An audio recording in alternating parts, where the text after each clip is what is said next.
Hello guys, in this video I'm going to show you how to optimize image uploads in the Slack app.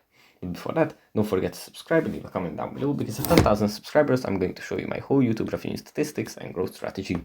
So without further ado, let's just jump right into it.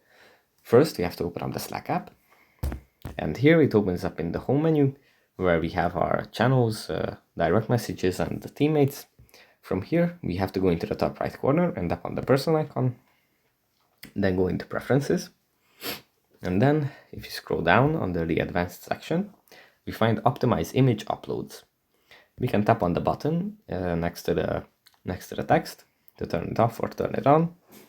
And if we turn it on, it means that the app is going to optimize how it uses the internet connection to upload images to the channels.